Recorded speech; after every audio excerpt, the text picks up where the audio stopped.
I was executive director. Sorry. I was executive director for Code 3 for a while. I'm currently executive director for Animal Incident Management, which is a Bissell Pest Foundation program. And I also am a senior director for ASAR Training and Response, which was founded back in 2014. And then I'm currently finishing up an interim job as I'm working as Chief of Animal Services for Kansas City, Missouri, and Kansas City Pet Project. So I've come full circle back into animal control leadership, which actually is going to help facilitate this new program we're going to roll out. Carla, you want to introduce yourself? Sure. Hi, everybody. My name's Carla Lewis. I am an animal control officer in Leawood, Kansas. I've been there for 14 years. And part of my responsibilities here, I'm also on the board of the Kansas State Animal Response Team, doing disaster response for the state, planning and mass care sheltering. I'm also a big part of ASAR training and response. I'm one of the team leads and instructors there. So as we develop this program, you will probably hear from me quite a bit as we communicate and get things rolling with A.S.I.S.T. It's a program that I'm really excited about because disaster response with animal control officers has just been a huge part of my goals as an animal control officer, and I'm excited as we roll this project out.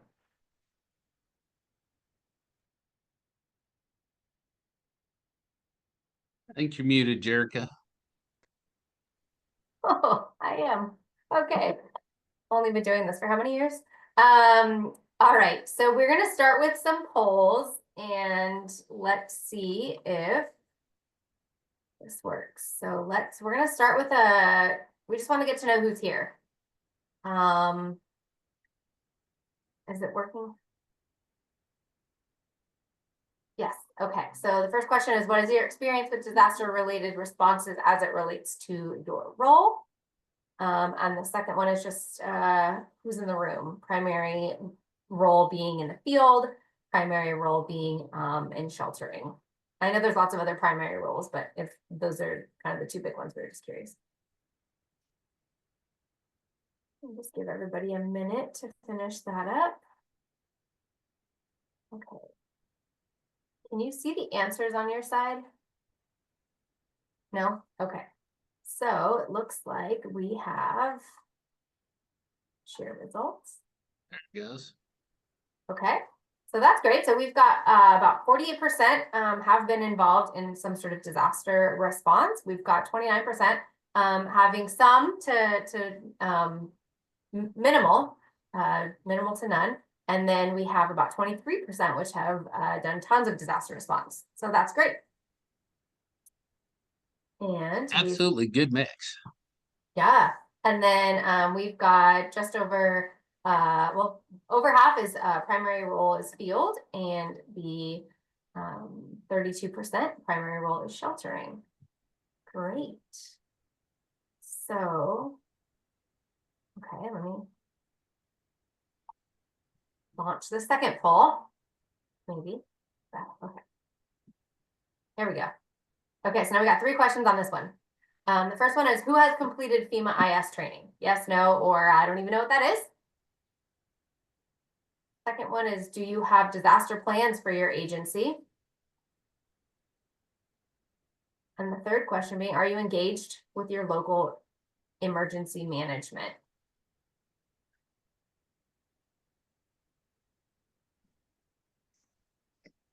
I like that. What is emergency management? That's funny. So far it's 0. Most people know what emergency management is.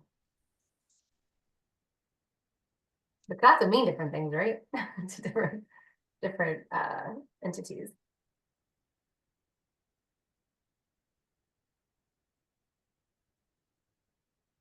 Okay, so it looks like Nice. let's see where we're at. Okay. So we have 97% of you have completed some sort of FEMA training. That's incredible. And a few people have not and want to learn more. So that's great.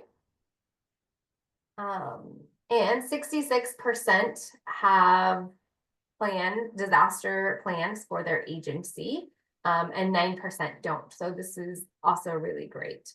Okay, thanks for playing. That was fun. All right, so I'm going to hand this to Eric to kind of talk through a little bit about the A.S.I.S.T program. But really, this program was built to ensure that the ACOs and the animal welfare professionals are not only included in disaster response, but that you're trained, you're empowered, and you're really recognized as those essential responders. We know that your role can include everything from evacuating animals, supporting the shelters, coordinating with emergency management, really helping families during crisis. Your role is incredibly critical, and we're hoping that this program helps to support you in that way. So, Eric, you just tell me when you want me to move the slides, and I will do that for you. Yeah, no, go ahead and let's get on with our second slide there. So what is A.S.I.S.T? And you guys, if you have dabbled, and it sounds like most of you have dabbled in emergency management, you know everything has to have an acronym. So the hardest part was actually just coming up with the acronym for the program. The program just kind of fell into place because we've been doing it for years already. We just need to formalize it. So it's a joint initiative by Naca and ASAR to really pull from the strengths of our organizations to focus on animal control organizations during disasters. And I'm going to expand that into all disaster phases because we're not just here in critical times. We want to be here and utilize this program in planning, in exercises, in workshops. This is geared up to be the animal control disaster hub for anything that you need and to provide you support across the board to expand your capabilities and capacity in your area. So if you've got a disaster plan, we're going to have subject matter experts in place to vet those plans, to help you build those plans, to help you exercise and connect those plans. If you don't have plans, we'll help you get started and start to get those conversations started within your agency and with your local emergency management. And then we're going to engage the NACA membership and the ASAR membership. If you're an ASAR trained responder, we'll also be engaging our ASAR subject matter experts as we really start to build out resources and that cache of resources across the country. And, you know, I say we've been doing this for years. When Jerica took over at NACA and wanted to be instrumental in the disaster space, we started working together to say, okay, what do you have and what do you need? And it really came together and congealed when we started to send ACOs over to Maui in the recovery effort to support the Maui ACOs. And for 7 weeks, and if you were part of that, and I know some of the officers on this call have been a part of that, if you were part of that response, you got to participate in one of the very first times that NACA and ASAR worked together, and we were using NACA members and credentialed ACOs from agencies to help another agency. Go ahead to the next slide. So why are we doing this? Because, and again, I'm going to try not to date myself, but I've been dabbling in the animal emergency management space for almost 25 years now. And we have worked at different levels of government and different levels of planning, all the way from local planning, all the way up to FEMA resource typing standards, to try to figure out how to engage animal control resources and animal welfare resources across the board in all phases of disaster. And we originally thought we had it in 2014 when we developed the ASAR resource typing guideline. And there's actually an animal control officer ASAR animal control resource typing guideline up at the FEMA level. But the problem was, and still continues, is that when those resource typing definitions were rolled out in 2018, they were never integrated any place. And again, the higher up you go in governmental support, the more disconnected it can be.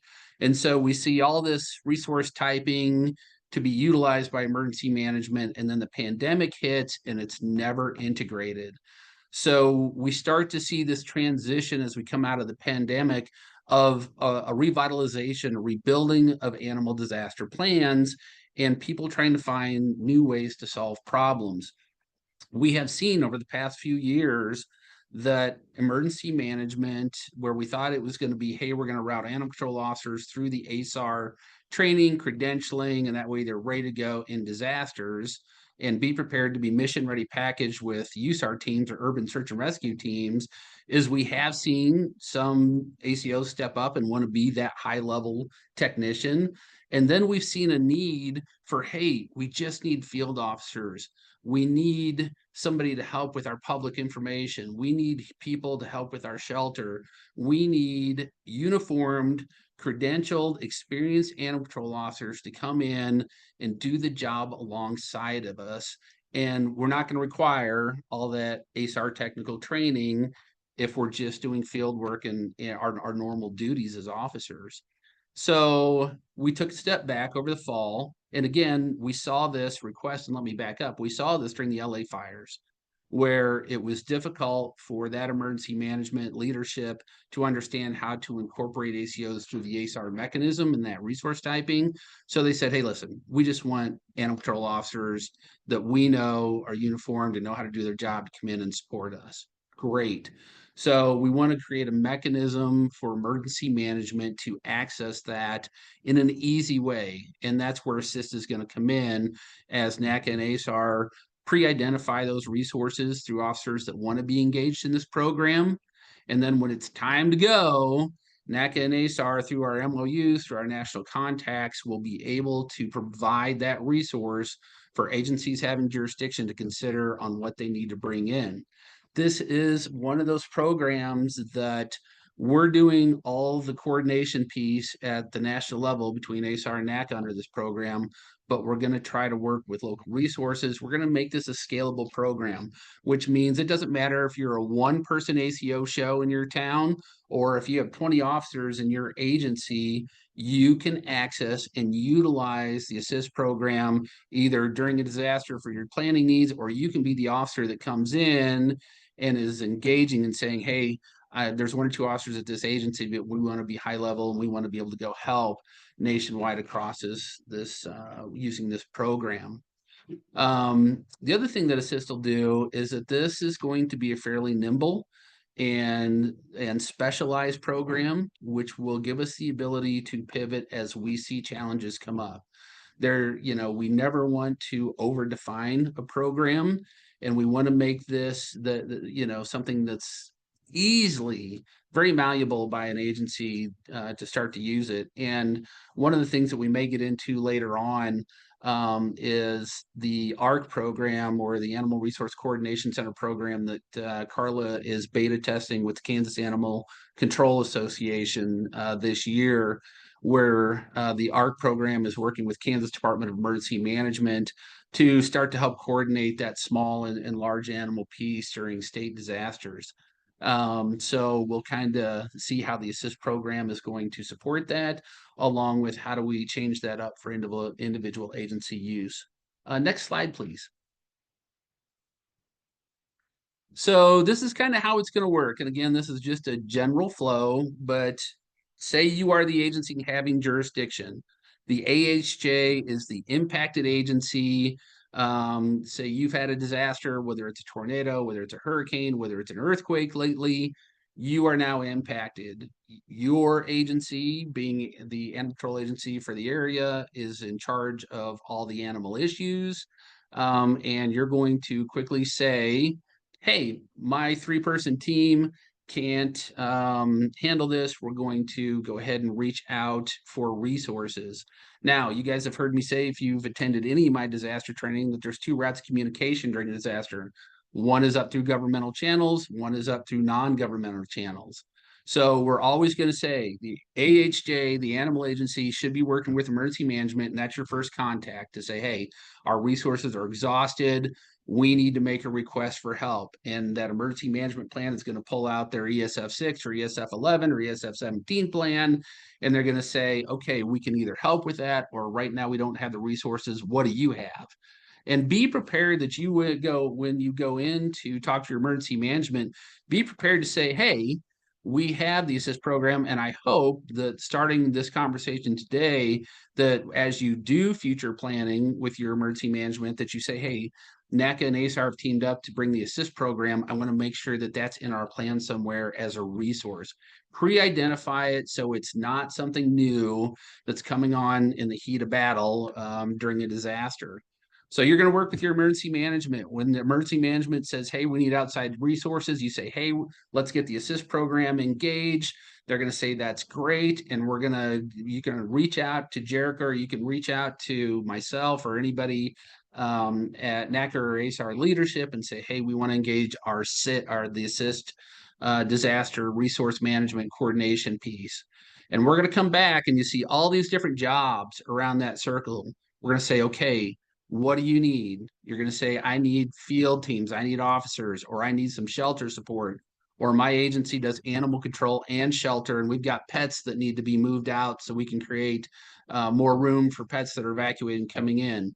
Whatever you need as that animal control agency having jurisdiction going forward, you're going to be very specific. And then we're going to start working back through the cache of officers and resources that we're going to make on the back end of this to say, okay, we have a need from this agency, and this is what we're asking for. Now, if you are part of that resource cache, your agency is going to ask one of two questions, or may ask a few questions, but they're going to say, hey, is this a mutual aid request where it's just coming agency to agency, or is this coming through an EMAC request or emergency assistance compact request? Most of what we're going to do through A.S.I.S.T is going to be agency to agency help. It means that your agency is willing to send you, we will, through this program, cover your costs in the field, but we're not paying you a wage, and your organization is still covering you like they would if you're on duty.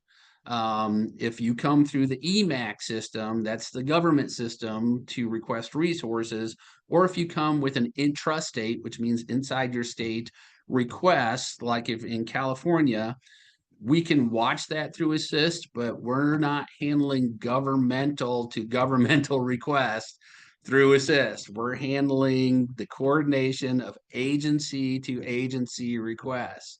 So that's going to be a big piece that we want to help the middle management understand.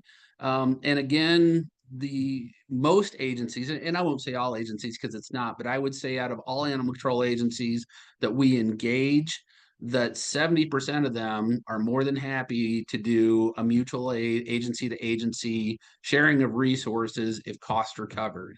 And then the others that want to get tied up in the EMAC or governmental request, there may still be a way to do that, but working with the EMAC system and channeling animal needs through it, whether it's ASAR teams, whether it's animal control officers, whether it's resources, is still something that we need to continue to work on with the National Emergency Management Association and all of our emergency management associations across the country, because not all EMAC coordinators understand what resources they have, and it's traditionally not exercised when it comes time to those EMAC coordination events. Next slide, Jericho, please.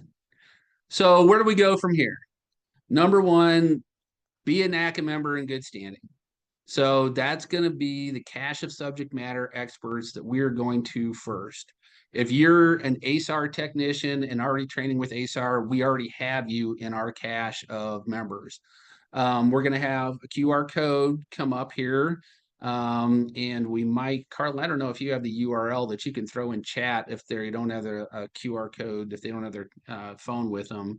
But basically, this QR code is going to take you to a very simple Google form, which is just going to ask you for your name, what cert you have, what agency you're with, and it basically just is going to create a database of people that want to be part of A.S.I.S.T and be that cache of subject matter experts to start to fill requests.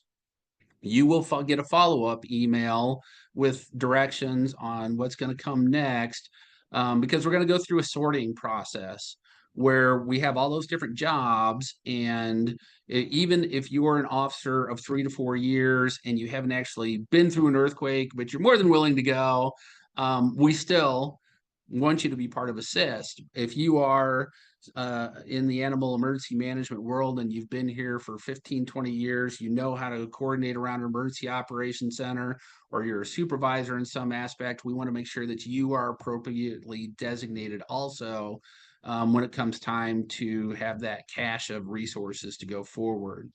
If you haven't completed your FEMA independent study courses, we want you to do at least your 100, 200, 700, 800. We'll have more instructions going forward after you sign up to participate to make sure that you have the credentialing that you need to go forward. We'd also like you to complete the NACA online disaster courses. NACA 1 and 2 is available, isn't it, Jerica? Yeah, we've got ACO 1, ACO 2, and we're working on a standalone disaster course as well through Maddie's University. So I imagine it's a combination of those.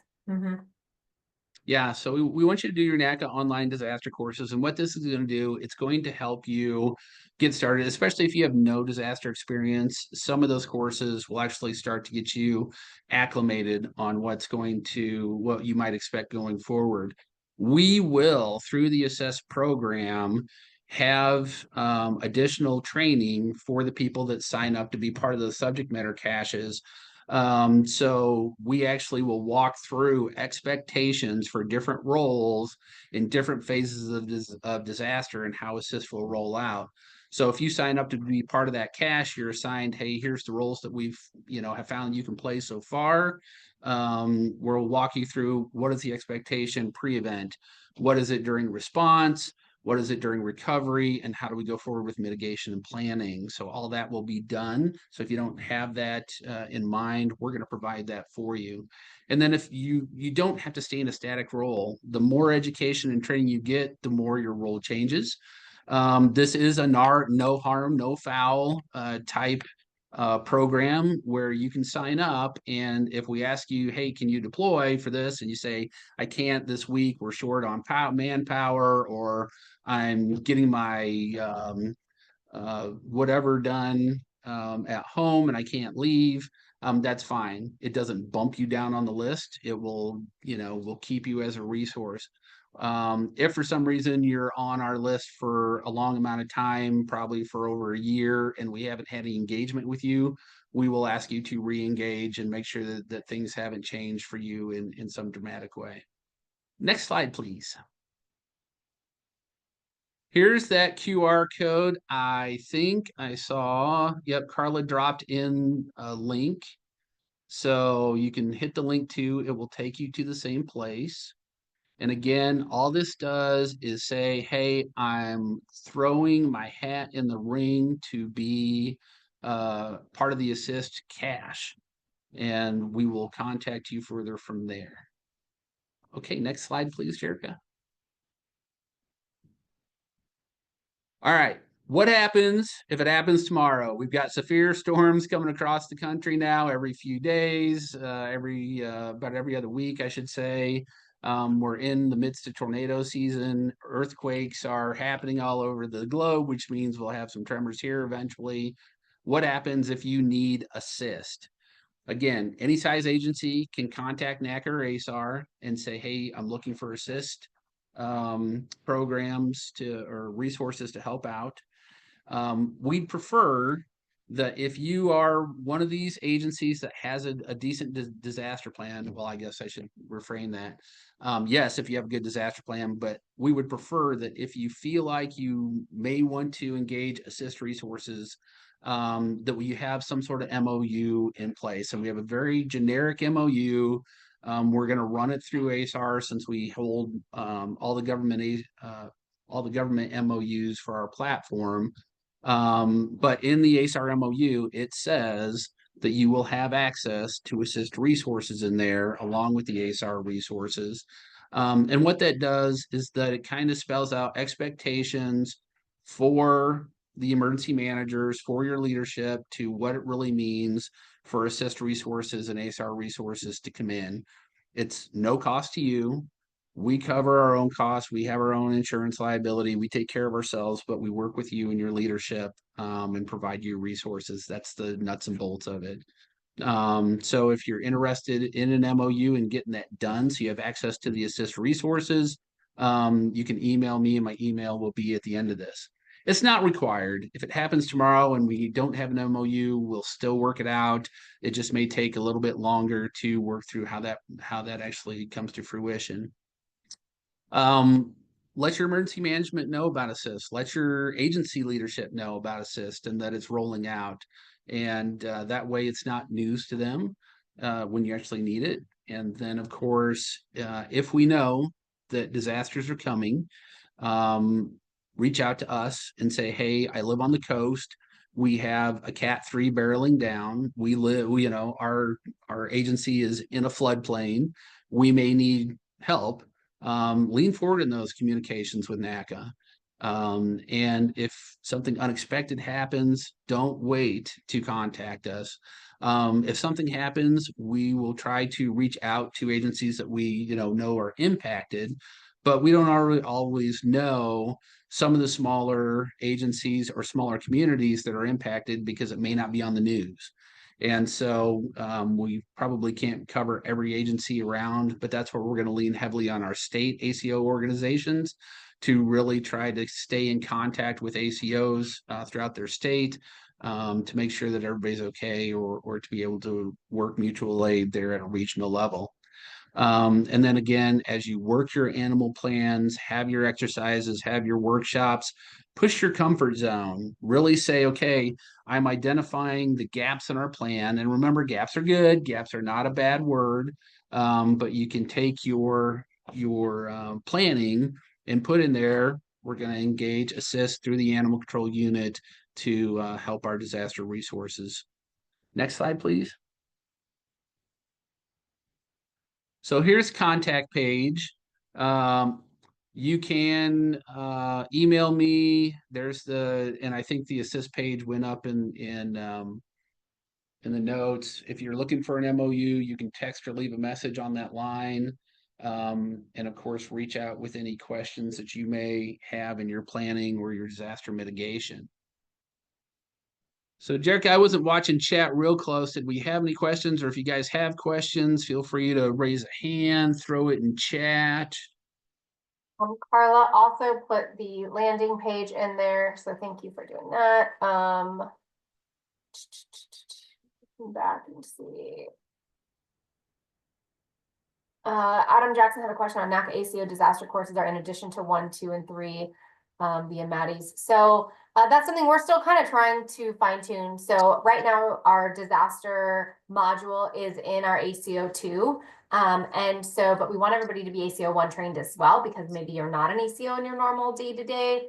And so we want ACO 1, ACO 2, and then we are in the process of creating an additional disaster self-paced module through the Maddie's University. So depending on what that ends up being like, that may or may not be required, but I feel like it probably will be. And so at this point, it'll be 1, 2, and the Maddie's course. But again, we're still kind of fine tuning all of this, but yes. Yeah, and good question. Oh, go ahead. No, sorry. I was just going to say, people, and don't get too hung up on the training requirements right now. If you're interested in the program, getting more information, sign up on that Google form. So we have your information so that as we clarify the training and on all of that we have that. Yeah, and good questions coming in here. So NARSC, both NACA and ASAR are part of NARSC. And so NARSC does have state MOUs, and NARSC is built to support the NARSC membership.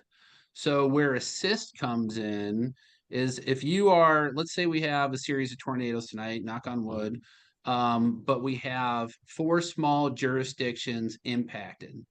And in each of those jurisdictions is an animal control unit that needs some help, but it's not going to be a state level response. So NARSC only responds to state requests. They don't respond to local requests. They don't, they might help hook up, NACA and ASAR, but we're specifically targeting animal control agencies at the boots on the ground level for support. If it is a total catastrophic event, and this, we've had a huge hurricane and we've got multiple states impacted, the NARSC MOU can still be activated by the state. And since ASAR and NACA are already NARSC members, we become transparent, and we're always transparent with our NARSC partners anyway. It's one great big disaster family. If we've got the A.S.I.S.T program already going, they're going to know what's going on, just as if you are a shelter and you had ASPCA or American Humane or Red Rover or any of the NARS partners engaged at your local shelter. It all works seamlessly going forward. As far as the law enforcement authority, I know some ACOs maybe have more enforcement capability than others. We will be working with the local jurisdiction requesting officers on if they require them to be law enforcement certified within the state, or if they're coming from out of state, are they allowed to carry? Would they prefer not to carry? When we did it in Maui, they preferred no firearms to come across. That they, you can bring your baton, you can bring other defensive tools, but they did not want, necessarily anybody with law enforcement to be carrying outside of their jurisdiction. We'll handle that on a case by case, request, but that generally is how we're going to work. Manny, great question about grants. Jerica, do you know of any grants right now going on? So not at the moment, but Manny, I think he was asking for the ACO State Association. So Manny is part of the state association in his state. And so Manny, let's chat in 2 weeks when I get to see you. And Carla and Eric are going to be talking about the ARC program there, which is the state association sort of relationship piece of this. And so yes, we will figure out a way where we can work on some Awesome. Thank you. yeah, some state training stuff. So good to see you. You bet. Thanks for the question, Bob, about SARTs and CARTs and how A.S.I.S.T is going to work there. That one's going to be, so let me start by saying whether you have a CART or a SART, and a CART being a county animal response team, a state animal response team, or any disaster plan, we want to really emphasize and build capacity for local disaster planning. We want to, when we come in, you're going to say, what do we need? And we're going to say, what's your disaster plan? Where are you at in your disaster plan? Do you have a disaster plan? Who are your players? Because, the thing that we don't want to do, we want to reinforce local capabilities. We don't want to stomp on it. So if you have a CART plan in place, the ACOs may say, hey, we just need field officers because the CART or SART is handling all the shelter capabilities. And then if that CART needs additional shelter support and is working with animal control, we may be able to route some things through there. Usually most SARTs and CARTs have relationships with other national organizations. And again, this is where it ties back at that national level. We work with everybody already. So when you come back and say, hey, Kansas SART is working with CACA, Kansas Animal Control Association, and we're running through things through the Animal Resource Coordination Center model or that ARC model, A.S.I.S.T is going to keep backing up until you guys run out of resources. We're not going to come in and supplement a resource that you have in place and that can be utilized. To add to that just a little bit, one of the things that I didn't know prior to really taking this role and having more of an active role in disaster responses, during large scale disasters, there are multiple calls daily that are coordination calls. And so as NARS and as NACA and as ASAR and all these groups, we get together and we chat and we know where things are and we have these coordination and situational awareness calls. And so I've been very happily surprised at the amount of collaboration, the amount of coordination and working together and sharing of information that happens at the national, state and local levels. So there is, to Eric's point, everybody is talking. There are things obviously that may get missed here and there, but in general, there's a lot of communication and coordination back and forth amongst all the different groups. Everyone works really well together. Yeah, and remember, we're targeting ACOs for this one. So we're creating that avenue to specifically target this resource.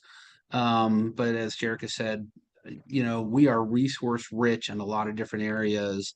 And so whether we're working with the Association for Animal Welfare Leadership to bring in, or whether we're looking for shelter experts within our NARS partners, all of this is just going to be able to work seamlessly together. But, and one of the things that we're going forward with is trying to bolster animal control agencies. So, and I use this example. I was out on a couple disasters last year where the animal control officers or agencies were told to stay home because there was a disaster, and we rolled in animal resources, and we needed that local animal control team in place for the knowledge, for the expertise, to help the infrastructure.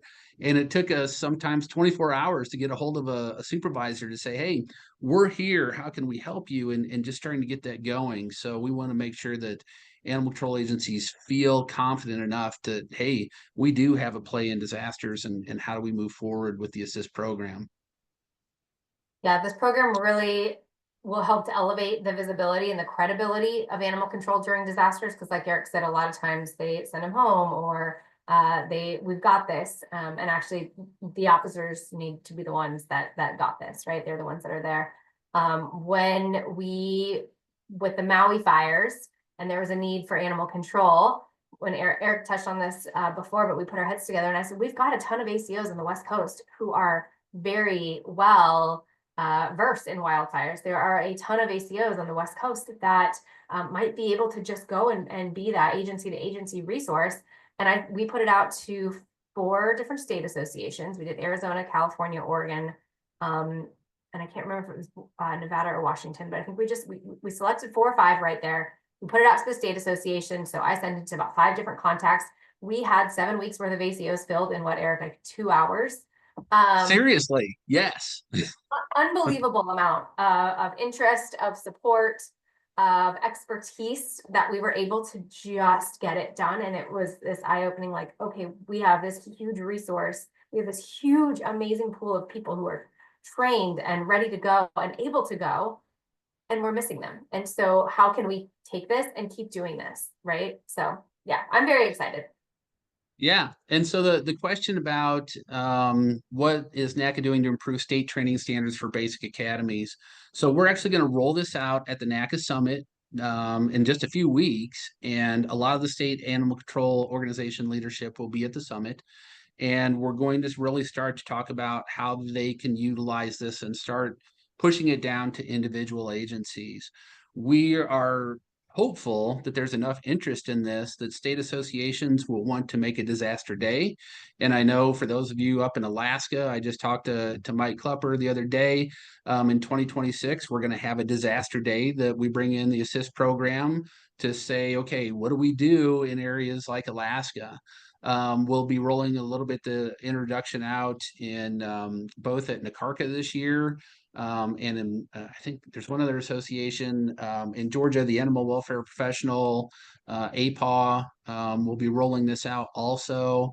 So we're hoping that once the state associations get this later on, that they're going to say, hey, as part of our state conferences, or hopefully additional exercises with emergency management, we can start to actually utilize this and engage it and start to work some of the kinks out. We're not going to end up rolling out a guidebook of how AS.I.S.T is going to work. We will come up with some basic overviews with it, but this is really the beauty of it, is that it's able to pivot and adapt to a case-by-case situation so we can meet the needs of all different size agencies. And yeah, I'm definitely coming back to Maui, Moani. Milani, it's so early for you. Thanks for joining us. Excited to see you. Yeah, and Keegan, anytime you need me in Florida, honey, you know I'm there for you.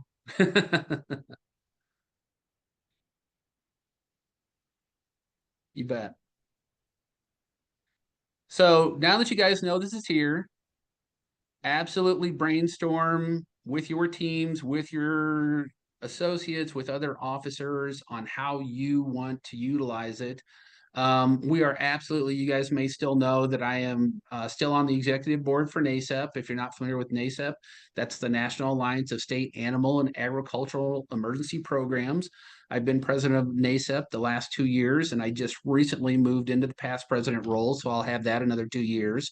But we will absolutely start to work with our NACEP folks and get that out on a monthly call. so they can start to know this program also. The thing about NACEP, it runs at such a high level. They typically interact with NARSC as a lot of their small animal companion resources. Because we're working at state level at NACEP most times, but definitely individual agencies that attend the conference or anything like that, or the NACEP summit, we'll try to have this well in place and practiced by then.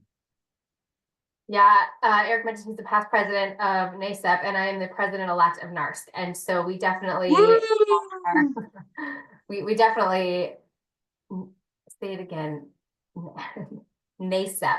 If you go up, National Alliance of State Animal and Agricultural Emergency Programs. Think NASA AEP for the acronym.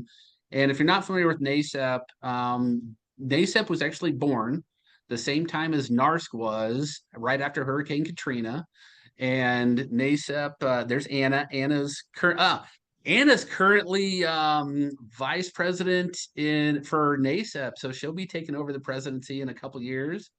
Congratulations to Anna for that. But we will definitely, start to work with our NACEP partners as they work with their individual state agencies. And Anna Allen is an example where she is really networked in with her animal control welfare agency in North Carolina. And it's just great to know that as resources are going to be, requested from animal control units, that they know that the A.S.I.S.T program is here. we did, Eric and I, at the NACEP summit last year, we did what are ACOs and what is their role during disaster? And we had a packed room and a ton of questions. And so I think the more that we kind of shed some light on the value and the ability of animal control officers during, like you said, all cycles of the disaster response, we'll continue to just have an elevated role and a stronger role to help the, all different phases. And a little bit of homework for everybody attending today. I saw many of you were already integrated into your disaster plans and kind of had an idea of where you were. If you haven't talked to your emergency management within the last year, if you haven't seen your local or county emergency management plan in the last year, please reach out to your emergency management agencies and say, hey, I just want to review where we are in our ESF, our emergency support function. I just wrote an article that'll be out in a little while that talks about coordinating animal welfare agencies with ESF 6, which is mass care, or ESF 11 or /17, ESF 17, depending on which state you're in. But what's really going to help us when it comes time for your request is, hey, where are we at in your disaster plan? And actually, is this authority there, or do we need to bump up to the county? We just want to make sure that we are working through proper channels and that we're not coming across as some renegade self-deploying agency. We want to be able to follow the rules of emergency management and help with that NGO engagement and with that mutual aid agreement. And we want to start small and work out. So as Jerica said, we're going to try to work with the cache of officers that we have closest to that area, or we'll help facilitate that mutual aid conversation between agencies. Many of you probably already know, if you've got neighboring cities, you probably already have a mutual aid agreement, which traditionally starts with the fire department or law enforcement saying that, hey, we'll share our city resources or we'll share our county resources to other counties around. So we want to make sure that we have that conversation to say, hey, what mutual aid is in place so we can work with it, and that we're tied into that emergency operations center for complete transparency, because we're actually asking people to, hey, put your life on hold and come out and help here. And we want to be responsible in our actions to make sure that if you're part of this cache going in somewhere, that you're going in with every tool and every support mechanism you need. And if you're receiving that help, we want to make sure that it's not something that's going to be a further hindrance in a zero resource environment. So it's that's why we want to keep it so nimble on our resource management. All right. Think of this as a force multiplier. You have a disaster force multiplier in your pocket now as an ACO. A great way to look at it. I love it. Okay, well, if there are no more questions, then I want to thank you all today for coming and yeah, keep us posted and we'll keep you posted. Have a great week. Thanks, everybody.